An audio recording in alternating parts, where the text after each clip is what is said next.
మహాగణుడు మహోన్నతుడు పరిశుద్ధుడు అయిన మా ప్రియ పరలోకపు తండ్రి, మీ ఘనమైన నామమునకు యేసు ప్రభు నామమున వందనములు చెల్లిస్తున్నాం.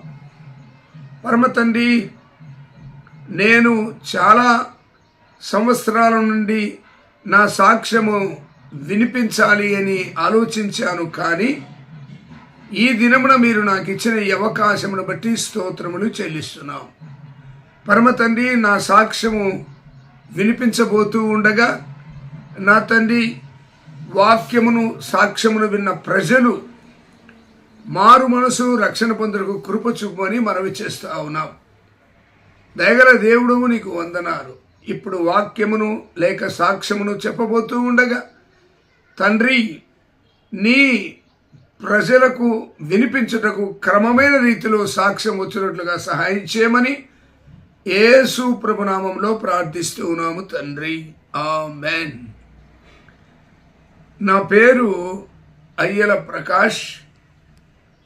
నేను కర్నూలు జిల్లాకు సంబంధించి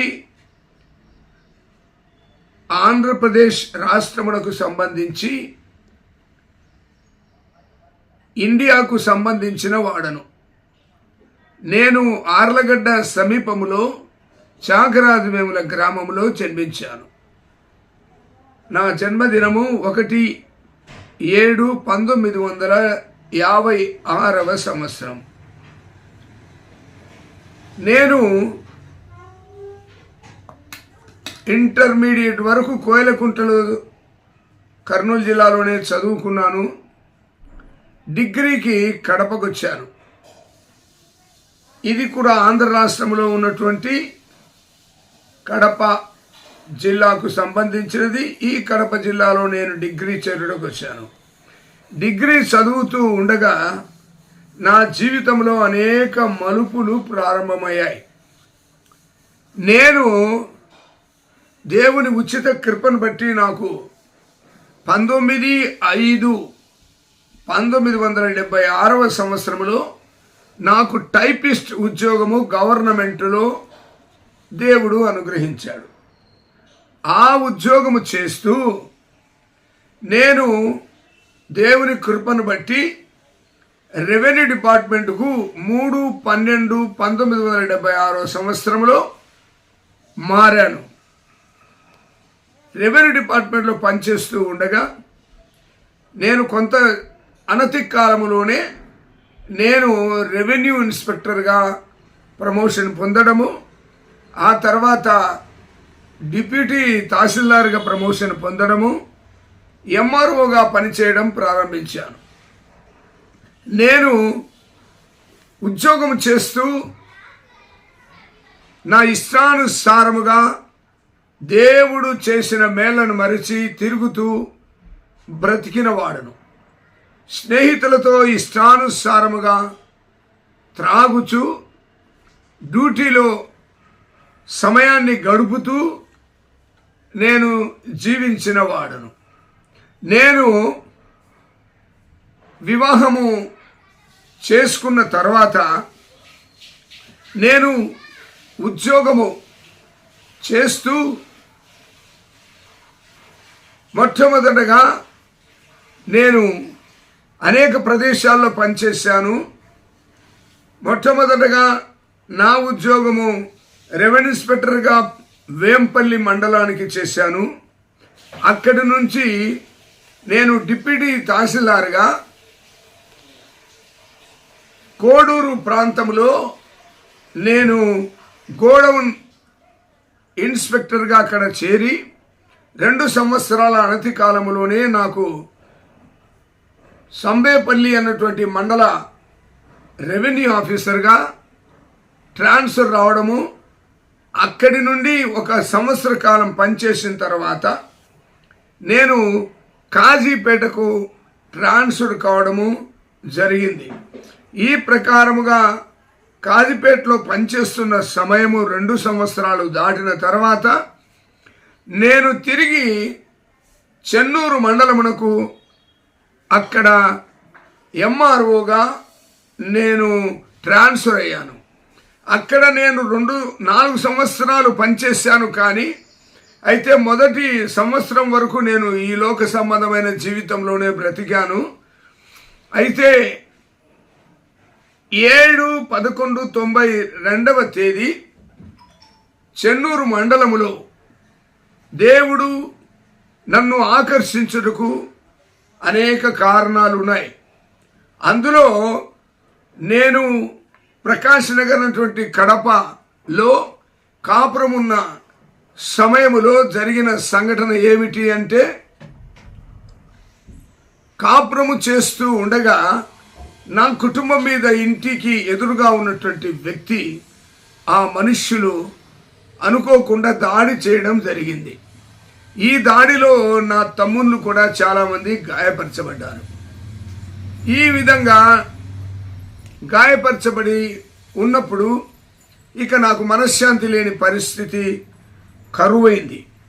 నేను ఈ పరిస్థితులలో విగ్రహారాధనకు లోబడినటువంటి వాడను.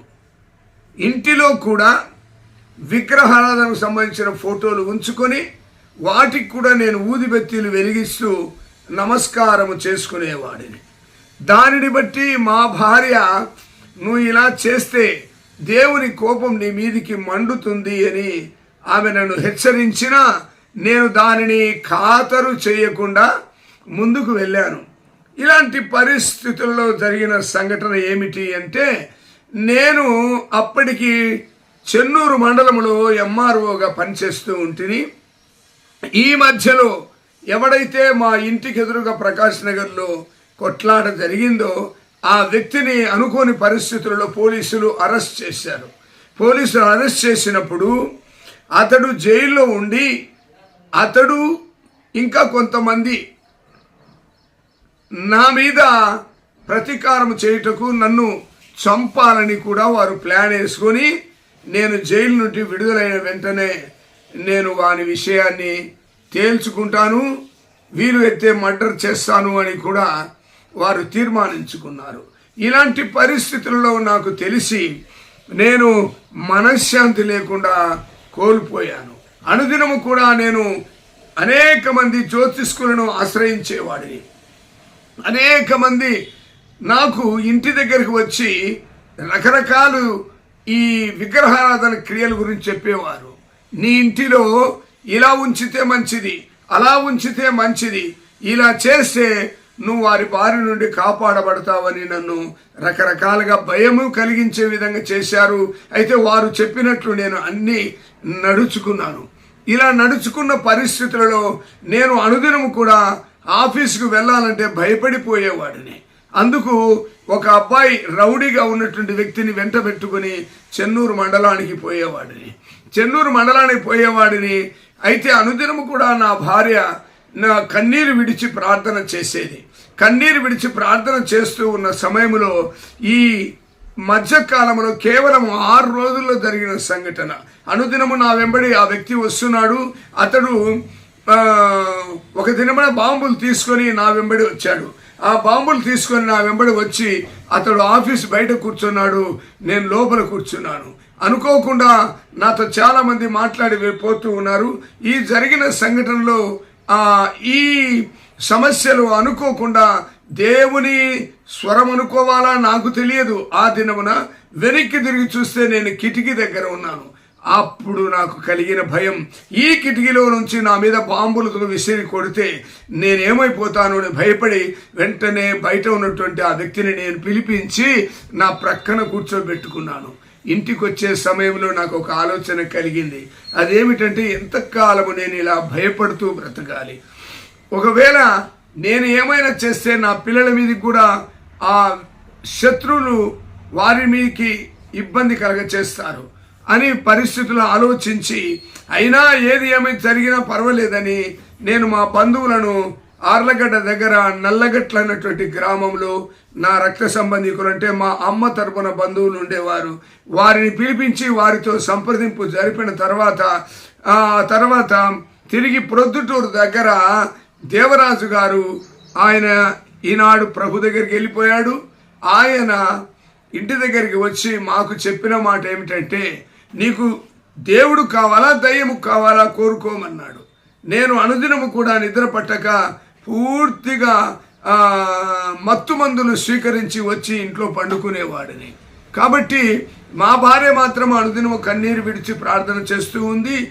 ఈ లోపల జరిగిన సంఘటన ఏమిటి అంటే, ఆయన దేవుని దగ్గర ప్రార్థన చేశాడు. దేవరాజు గారు ఆయన ప్రార్థన చేస్తే దేవుడు చెప్పిన మాట ఏమిటంటే, ఇదిగో యెహోషాపాతు గ్రంథము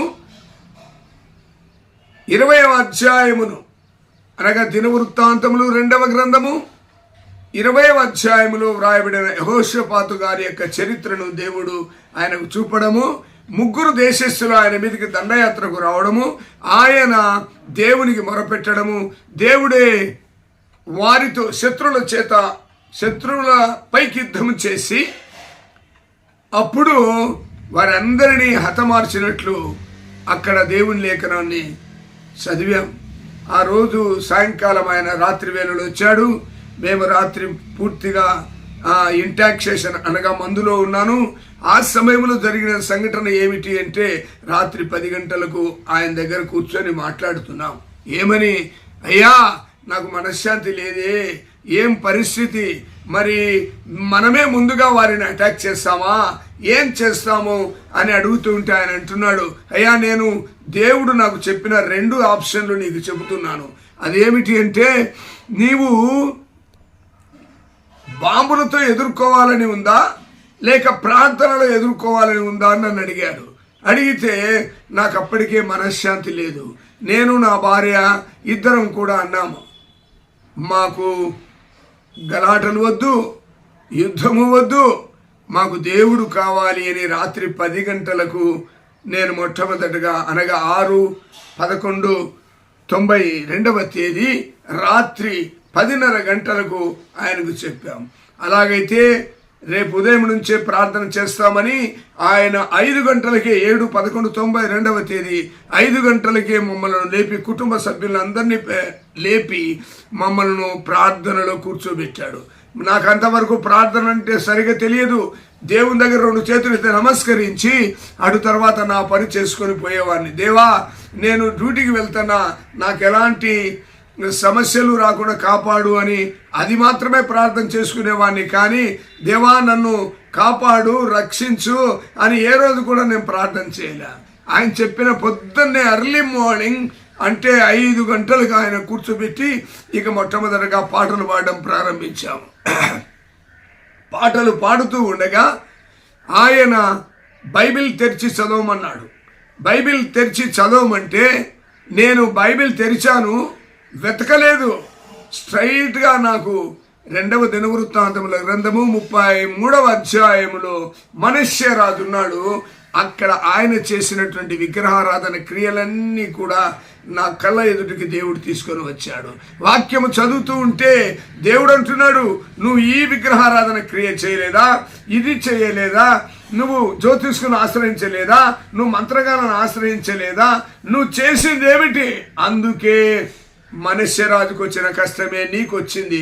అశ్షూరు రాజు అతని మీద దండయాత్ర చేయడము, అతన్ని పట్టి చెరసాలలో వేసినప్పుడు తిరిగి అతడు దేవుని సన్నిధిలో మొరపెడితే దేవుడు అతనిని జైలు నుంచి విడిపించినట్లు కూడా ఆ వాక్యము చదివాను. అప్పుడు ప్రభు నాతో మాట్లాడుతున్నాడు, మరి నీ పరిస్థితి ఏమిటి? ఆనాడు మనష్యను కాపాడిన నేను ఈ దినమున నువ్వు నా చెంతకు వస్తే నిన్ను కాపాడుతాను అని ప్రభు నాతో మాట్లాడడం ప్రారంభించాడు. అప్పుడు నా హృదయం కదిలిపోయింది. నా హృదయంలో కన్నీరు రావడం ప్రారంభించింది. రమారమి 1/2 గంట సేపు కన్నీరు విడుస్తూ రొమ్ము కొట్టుకొని ప్రలాపించాను. రొమ్ము కొట్టుకొని ప్రలాపించిన తర్వాత ఎప్పుడైతే నేను పాపిని ప్రభువా నన్ను క్షమించు, ఇంతవరకు నా ఇష్టానుసారంగా జీవించాను, ఈ రోజు నుంచి నేను మీ కొరకు జీవిస్తాను అని దేవుని దగ్గర ప్రార్థనలో ప్రమాణం చేశాను. వెంటనే ఆమేనన్న వెంటనే నాలో ఉన్న భారం అంతా కొట్టివేయబడింది. నా హృదయం దూది వలె మారిపోయింది. నాకు ఎక్కడా నాలో భయం అన్నది కలగలేదు. దేవుడు ధైర్యమును ప్రసాదించాడు. నేను నీకు తోడుగా ఉన్నాను, ఏ శత్రువు నిన్ను ఎదుర్కోలేడు అని ప్రభువు నాతో మాట్లాడడం ప్రారంభించాడు. అప్పుడు ఆయన కూడా నీకు భయం లేదు, ఇక ఎవరు నీ మీద దాడి చేయలేరు, దేవుడు నీకు తోడుగా ఉన్నాడని దేవరాజు గారు చెప్పారు. ఆ తర్వాత మరికొంతమంది ప్రార్థన చేయుటకు ఇంటికి వచ్చారు. నేను రక్షింపబడిన తర్వాత నా ముందున్న జీవితం ఏమిటో తెలుసుకున్న వారు నా ఇంటికి వచ్చి ప్రార్థన చేయడం ప్రారంభించారు. వారిలో ఒక సోదరుడు మధుబాబు గారు మా భార్యను చూసి, అమ్మా, ఈ కార్యము ఈ సోదరులో ప్రకాష్లో జరుగుటకు ఎవరో కన్నీటి ప్రార్థన చేశారు అని ఆయన చెప్పడము, ఈమె కూడా నేను కొన్ని నెలలు ఏడ్చి ప్రార్థన చేశానయ్యా నా భర్త మారాలని అని ఆమె కూడా చెప్పడము, ఇవన్నీ కూడా విన్నాం. ఏదేమైనా 7/11/92 నుంచి నా జీవితమును ప్రభు మార్చివేశాడు. మార్చివేసిన తర్వాత నేను సంవత్సరము 6 నెలలు కేవలము ప్రార్థనలో ఉండేవాడిని. డ్యూటీకి వెళ్ళి రావడము, ప్రార్థనలో ఉండడము. ఇలా జరిగిన తర్వాత నా జీవితంలో దేవుడు 7/11 నా జీవితంలో 11వ నెలలో దేవుడు నాకు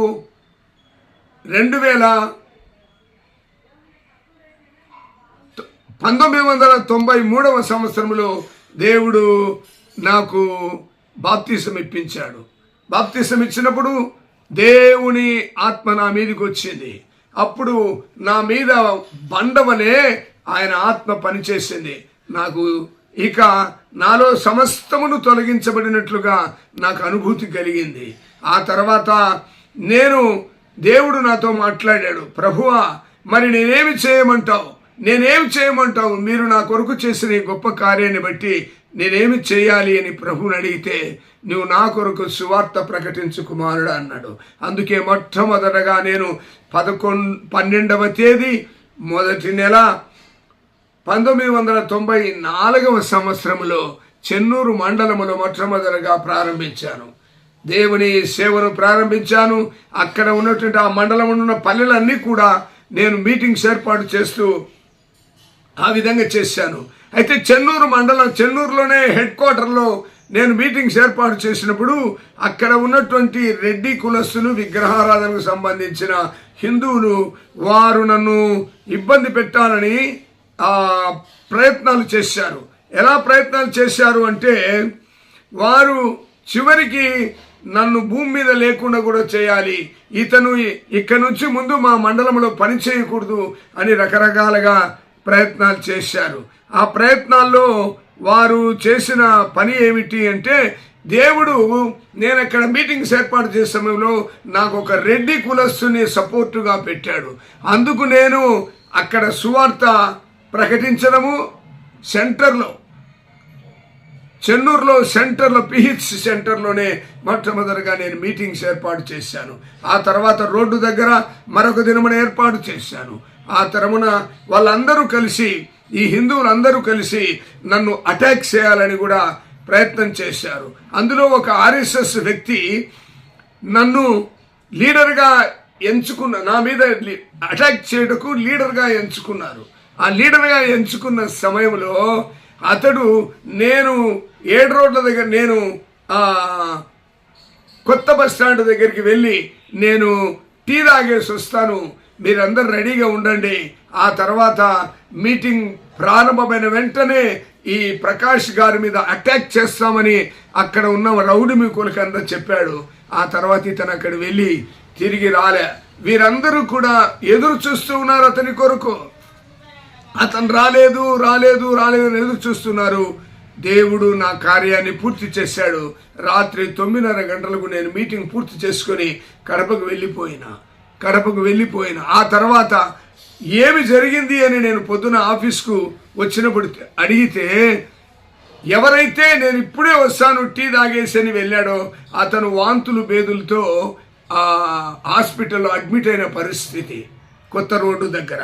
అలాంటి పరిస్థితులలో అతను 10 గంటలకు డిశ్చార్జ్ అయ్యి వచ్చాడు. నేను 9:30 గంటలకే కడపలో చేరిపోయాను. నేను రాత్రి ఈ విధంగా, మా వాడుగిన వచ్చి ఉంటే నీ కథ అవుట్ అన్నాడు. నా కథ అవుట్ ఏముందండి, మీరు అర్థం చేసుకోండి, నా దేవుని యొక్క శక్తి ఏమిటో ఒకసారి మీరు ఆలోచించాలి. అటువంటి కార్యం జరగకుండా కాపాడుటకు శక్తి కలిగిన వాడు నా దేవుడైన ప్రభువైన యేసు. కాబట్టి మీరేమి చేయలేరు అన్నాను. మరొక గంట తర్వాత ఒక వ్యక్తి వచ్చాడు. వచ్చి, నువ్వు యేసు ప్రభు అంటున్నావే, ఇప్పుడు నిన్ను సీట్లోనే పొడుస్తాను అని కత్తి తీశాడు. నైఫ్ తీసి నన్ను పొడుస్తాను అన్నాడు. పొడుస్తాను అన్నప్పుడు నేనన్నాను, నా ప్రభు అనుమతి లేకుండా నువ్వు నా మీద చెయ్యి వేయలేవు అని నేను చెప్పాను. అప్పుడు ఆయన అన్నాడు, ఏమి సార్ ఇంత నీకు ధైర్యము, ఎందుకు అలా నీ ప్రభు కాపాడగలడంటే చూడు, ఏం జరుగుతుందో చూడు అని అతనికి చెప్పాను. అతడు అక్కడి నుంచి వెళ్ళిపోయాడు. ఆ తర్వాత అనుకోకుండా చెన్నూరులో ఒక మీటింగ్ జరిగింది. ఆ మీటింగ్కు మంత్రి గారు వస్తున్నారు. మంత్రి గారు వెంబడి కలెక్టర్ గారు వస్తున్నారు. మీటింగ్ జెడ్పీ హై స్కూల్ చెన్నూరులో ఏర్పాటు చేశాం. అప్పుడు ఆ మీటింగ్కు అనుకోకుండా నేను ప్రార్థన చేస్తున్నాను, నా దేవా మరి ఏం జరగబోతుందో. వారందరూ కేకలేస్తా ఉన్నారు, ఆ మీటింగ్స్లో తప్పించుకున్నాడు, ఇప్పుడు ఉంది ఈ ఎంఆర్ఓ కథ అని వాళ్ళు కేకలు వేసుకుంటూ ఉంటే, వాళ్ళు కేకలు, నేను ప్రార్థన. నా దేవుడు అనుకోకుండా మంత్రి గారు కలెక్టర్ గారి ప్రోగ్రాంను క్యాన్సిల్ చేయించాడు. దానికి జాయింట్ కలెక్టర్ గారిని పంపారు. జాయింట్ కలెక్టర్ గారు బన్వర్ లాల్ గారు. ఆయన వచ్చిన తర్వాత ఒక సంఘటన జరిగింది. ఆయన కూర్చొని మాట్లాడుతున్నాడు, అంతా అయిపోయింది. వెంటనే అందరూ కూడా మూకుమ్మడిగా ఎంఆర్ఓను సస్పెండ్ చేయాలి అని కేకలవుతున్నాయి. నేను ఆ జాయింట్ కలెక్టర్ గారి వెనక కూర్చున్నాను. జాయింట్ కలెక్టర్ గారి వెనక కూర్చొని ఉంటే, ఏం ప్రకాష్ అని నా వైపు చూసినాడు. చూస్తే వాళ్ళు కావాల్సి చెప్తున్నారు సార్ అన్నాడు. వాళ్ళు చేసిన అలిగేషన్ ఏమిటంటే, రేషన్ కార్డు కావాలంటే దేవుని నమ్ముకోమంటాడు, క్యాస్ట్ సర్టిఫికేట్ ఇవ్వాలంటే దేవుని నమ్ముకోమంటాడు. ఇందుకేనా సార్ ఈ ఎంఆర్ఓ, ఈ మతస్థుడైన ఎంఆర్ఓ మాకొద్దు, ప్రజలను మభ్యపెడుతున్నాడు అని, మత మార్పులు చేస్తున్నాడు అని నా మీద ఆయనతో చెప్పడం ప్రారంభించారు. ఆయన మీటింగ్ పూర్తి చేసుకొని నేను వెనక వెళ్తున్నాను, జాయింట్ కలెక్టర్ గారు వెనక పోతున్నాను, ఆయన కారు దగ్గర వెళ్తున్నారు. అప్పటికి అక్కడ ఈ రౌడీ మూకలందరూ కూడా ఎంఆర్ఓను సస్పెండ్ చేయాలి అని కేకలు వేయడం ప్రారంభించినప్పుడు ఆ జాయింట్ కలెక్టర్ గారు కారులో ఒక అడుగు కారులో పెట్టాడు, ఒక అడుగు కింద ఉంది. ఆ కేకలంతా విని ఆయన తిరిగి ఒకేసారి కొదమ సింహం వలె వారి మీదకి తిరగబడ్డాడు. ఏమి చేశాడో నా ఎంఆర్ఓ, ఏం చేశాడో, ఏం తప్పు చేశాడని మీరు ఈ విధంగా మాట్లాడుతున్నారు అని దొరికిన వాడిని దొరికినట్టు కొట్టేశాడు ఆయన. నిజం చెప్పాలంటే ఆ దినమున ఆయన కొదమ సింహం వలె మారిపోయాడు. ఆ తర్వాత ఆయన వెంటనే కారు వెళ్ళిపోయినాడు. ఇక నేను ఆర్డీఓ గారు వెంటనే ఆఫీస్కి వచ్చి, నువ్వు జాగ్రత్త ప్రకాష్, వాళ్ళు నీ మీద దాడి చేస్తారేమో, అన్నిటికీ నా ప్రభు ఉన్నాడు సార్, నాకేం భయం లేదని చెప్పాను. ఇలాగున జరిగిన తర్వాత దేవుడు ఆశ్చర్యకరంగా ఒక సందర్భం వచ్చింది. అక్కడ నన్ను ట్రాన్స్ఫర్ చేసేదానికి ఎమ్మెల్యే గారు ప్రజలందరూ అంటే రౌడీ ముఖను మాత్రము గలాట చేయడం చేత నన్ను ట్రాన్స్ఫర్ చేయించారు. ముందు నన్ను చింతకొమ్మదినకు ట్రాన్స్ఫర్ చేయించారు. చింతకొమ్మదినలో అప్పటికి ఒక జెడ్పీటీసీ వైస్ ప్రెసిడెంట్, అనగా ఈ జిల్లా ప్రజా పరిషత్కు వైస్ ప్రెసిడెంట్గా ఉన్నాడు. ఆయన పేరు రవీంద్రనాథ్ రెడ్డి. ఆయన ఏం చేశాడంటే, నన్ను అనవసరమైనటువంటి తప్పుడు చట్టాలకు పని చేయమని ఒత్తిడి చేసేవాడు. మా గవర్నమెంట్ ఉందని. అప్పుడు మన రాష్ట్రంలో, ఆంధ్ర రాష్ట్రంలో రాజశేఖర రెడ్డి గారు ముఖ్యమంత్రిగా ఉండేవారు. రాజశేఖర రెడ్డి సొంత భార్య తమ్ముడే ఈ యొక్క రవీంద్రనాథ్ రెడ్డి. ఆయన ఏం చేశాడంటే, ఆయన నాకు అనవసరమైన పనులు చేయమని చెబుతుంటే, చట్టానికి వ్యతిరేకమైన పనులు నేను చేయలేనండి, ఏమీ అనుకోవద్దని మంచిగా చెప్పానండి. మంచిగా చెప్తే ఆయన వినకుండా నా మీద చాలా గందరగోళం చేసి, చివరికి ఆయనకు ముఖ్యమంత్రి గారికే కంప్లైంట్ చేసి, ముఖ్యమంత్రి గారు నేను ఎర్రగుంటలో ముందుగా పనిచేసే సమయంలో ఆయన నా క్యారెక్టర్ బాగా చూసినటువంటి వాడు, నాకు బాగా తెలుసునండి ప్రకాష్, కాబట్టి మీరే ఏదైనా మాట్లాడండి అని ఆయన మన చనిపోయినటువంటి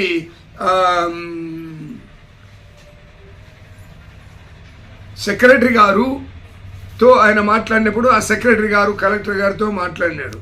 ఆయన నన్ను ట్రాన్స్ఫర్ చేస్తామన్నాడు. మళ్ళీ తిరిగి ఏమీ ఆలోచించాడో నాకు తెలియదు. నేను నిన్ను ట్రాన్స్ఫర్ చేయను, నువ్వు అక్కడే ఉండు, చింతకొమ్మదినలోనే ఉండు అన్నాడు. కానీ ఆశ్చర్యకరంగా దేవుడు తిరిగి నాకు కాజీపేటకు ట్రాన్స్ఫర్ ఇచ్చాడు. ఈ కాజీపేటలో కూడా నేను ప్రభువును గురించి చెబుతున్నాను సందర్భాన్ని బట్టి అన్నప్పుడు, లేదు చుట్టుపక్కల గ్రామాల్లో కూడా రాత్రి వేళలో నేను సువార్త ప్రకటించేవాడిని. దానికి వారందరూ నన్ను ఇబ్బంది పెట్టేదానికి ఏకమై ఆర్ఎస్ఎస్కు సంబంధించిన రౌడీ మూకలు నన్ను చివరికి కొట్టాలని చూసినారు. ఆ దినమున నేను మీటింగ్ ఏర్పాటు చేయబడినటువంటి ఒక పెద్ద మీటింగ్లో నేను సాక్ష్యం చెప్పాను. సాక్ష్యం చెప్పిన తర్వాత నన్ను వేరే వ్యక్తి వచ్చి, సార్ మీరు వెళ్ళకండి, ఒంటరిగా వాళ్ళు నిన్ను కొట్టాలని బయటనే కాసుకొని ఉండారు అని చెప్పారు. నేను నా ప్రభు నాకు తోడుగా ఉన్నాడు, నాకే భయము లేదు అని చెప్పా. ఈ లోపలే అక్కడ ఒకతను గోవిందరెడ్డి అని జెడ్పీటీసీ మెంబరు, వారి కుటుంబం ప్రభుని నమ్ముకుంది. ఆయన వచ్చాడు. ఆయన వచ్చి నన్ను వెంట పెట్టుకొని చివరికి కడపలో చేర్పించేంత వరకు నా వెంట ఉన్నాడు. ఇలాగున నా ఆత్మీయ జీవితంలో అనేక సంఘటనలు జరిగాయి. కాబట్టి నేను ప్రభువులో గట్టిగా నమ్మకంగా బ్రతుకుతూ జీవిస్తూ ఉన్నాను. ఈ లోపల దేవుని ఉచిత కృపను బట్టి నేను 780 పబ్లిక్ మీటింగ్స్ ఈ ఆంధ్రప్రదేశ్ రాష్ట్రంలో కడప, కర్నూలు, అనంతపూర్, గుంటూరు, ప్రకాశం ఇలాగున జిల్లాల్లో నేను సువార్త ప్రకటించడం ప్రారంభించా. ఓ ప్రక్క ఉద్యోగం చేస్తున్నా. అయితే ఒక దినమున ప్రభుని అడిగాను, ప్రభువా నేను సువార్త చేయాలా లేకపోతే ఉద్యోగం రాజీనామా చేసి పూర్తిగా మీ సేవ చేయాలా అని అడిగాను. ప్రభు నాకు చెప్పినాడు ప్రార్థనలో, కుమారుడా నువ్వు ఉద్యోగం రాజీనామా చేయొద్దు. కారణం ఏంటో తెలుసా? నీకు అధికారమే ప్రతి విషయానికి నీకు అడ్డుగా ఉంటుంది. కాబట్టి నువ్వు రాజీనామా చేయకుండా ఉద్యోగం చేస్తూనే సేవ చేయమన్నాడు. ఆశ్చర్యకరమైన సంగతులు దేవుడు కార్యాలు చేశాడు. నేను మైదుకూరులో ఎంఆర్ఓ పనిచేస్తూ ఉంటే అక్కడ ఒక వ్యక్తి జరిగిన సంఘటన, ఓ నారాయణ అనేటువంటి వ్యక్తి, అతడు ఆమరణ నిరాహార దీక్ష చేస్తూ ఉన్నాడు. ఈ ఆమరణ నిరాహార దీక్షలో జరిగిన సంఘటన ఏమిటి అంటే, నేను ఆ దినమున రాజంపేటలో మీటింగ్స్ ఏర్పాటు చేశాను. ఆ రాజంపేట మీటింగ్స్లో ఏర్పాటు చేసే సమయంలో జరిగిన సంఘటన ఏమిటి అంటే, నువ్వు ఎక్కడికి వెళ్ళకు, ఇదిగో ఇతడు ఆమరణ నిరాహార దీక్ష చేస్తున్నాడు, ఏదైనా జరిగితే మన మీదకి వస్తుంది సమస్య అని ఆయన చెప్పాడు. నేను ఏమి చేయాలో అర్థం కాలే. ప్రభువాని ప్రార్థన చేసుకుంటూ ఉన్నా. ఈ లోపల జాయింట్ కలెక్టర్ దగ్గరికి నన్ను తీసుకుని వచ్చాడు ఆర్డీఓ గారు. ఇద్దరు కలిసి ఆయన దగ్గర మాట్లాడిన తర్వాత నేను ఆయన చెప్పాను, సార్ నా విన్నపం ఒకటి సార్ అన్నాడు. ఏమో చెప్పు అన్నాడు. అంటే ఏమి లేదు సార్, నేను రాయపేటలో అక్కడ మెసేజ్ ఇచ్చేది ఉంది, రాత్రి పూర్తి చేసుకొని మళ్ళీ నేను రాత్రి ఆఫీస్కి వస్తాను సార్ మైదుకూరుకు అని చెబితే ఆయన వినలే. ఆయన చాలా వ్యతిరేకంగా మాట్లాడినాడు. ఎందుకంటే ఆయన మహమ్మదీయ సహోదరుడు. మరి ఆయన నన్ను ఆ విధంగా పర్మిషన్ ఇవ్వకుండా ఉంటే ప్రార్థన చేసుకుంటూ ఆయన వెంబడిపోతూ ఉంటే చివరికి దేవుడు ఆయనతో మాట్లాడటము, సరే మంచిది నువ్వు ఆ ప్రకారం చెయ్యి, పోయి నీ పని చూసుకొని తర్వాత రాత్రి ఏవేళ నువ్వు అక్కడ వచ్చి ఉండు అని నాకు చెప్పడము. నేను అక్కడి నుండి బయలుదేరి జీప్లో బయలుదేరుతూ ఉంటే ఆశ్చర్యకరంగా నా జీపు బ్రేక్ డౌన్ అయిపోయింది. జీపు బ్రేక్ డౌన్ అయిపోయిన తర్వాత నేను ఆ సమయం అంతా 7 గంటల సమయం, నేను 7:45 లోపల నేను ఆ యొక్క రాజంపేటకు వెళ్ళాలి. ఎలా వెళ్ళాలి? బ్రేక్ డౌన్ అయిపోయింది. నేను అక్కడ అనుకోకుండా ఆ వేళప్పుడు రిపేర్స్ కూడా ఎవరు లేరు, అందరూ మూసేసిపోయారు. ప్రార్థన చేసుకుంటూ ఉన్నా. ప్రార్థన చేసుకుంటూ వేరే ఒక షాప్ దగ్గర పోతే లేరు అన్నారు.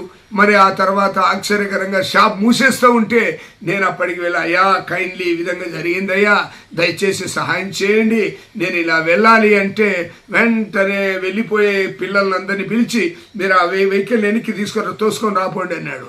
అతను తీసుకొని వచ్చిన తర్వాత అతను చూసి ఏమీ సమస్య లేదు సార్, 5 నిమిషాలు తయారు చేసిస్తానన్నాడు. సరే, అక్కడ సాతానుడు అడ్డుకొని నన్ను ఇబ్బంది పెట్టాలనుకున్నాడు మీటింగ్స్ పోకుండా. దేవుని ఉచిత కృపను బట్టి ఆ తర్వాత నేను దాటిపోయాను. అయితే వెళ్ళిపోతూ నా తమ్మునితో చెప్పాను, చాలా ఫాస్ట్గా పోయి పర్వాలేదు, దేవుడు ఉన్నాడు మనకు తోడు అని చెప్పాను. నేను నందనూరు దగ్గరికి వచ్చే లోపల అక్కడ చెయ్యేరు రివర్ మనిషి లోతు పైన పారుతా ఉంది. వెహికల్స్ అన్ని వెళ్ళలేదు, అక్కడే ఒడ్డున కూర్చొని ఉన్నారు. నేను ఒడ్డున కూర్చొని ప్రార్థన చేసుకోవడం ప్రారంభించాను. నా ప్రభువా, ఇంతవరకు తీసుకొని వచ్చావు, ఇప్పుడు నా పరిస్థితి ఏమిటి, నేను రాయంపేటకి ఎలా వెళ్ళాలి అని ప్రార్థన చేసుకుంటూ ఉంటే ఆశ్చర్యకరంగా ఒక బస్సు వచ్చింది. ఆ బస్సు ఆలోచిస్తున్నాడు. నేనన్నాను, మీరు ధైర్యం ఉంటే భయపడకండి, నేను ప్రార్థన చేస్తున్నాను, మనకి ఏ హాని జరగదన్నాను. అయితే వాళ్ళు ధైర్యంగా ఇక నన్ను ఎక్కించుకొని ఆ బస్సులో ఆ నది దాటుతూ ఉంటే నీళ్లు లోపలికి వచ్చాయి, వెహికల్కు లోపలికి వచ్చాయి. అయినా భయపడకండి, దేవుడున్నాడు, నా ప్రభు ఉన్నాడు, భయం లేదని చెప్పాను.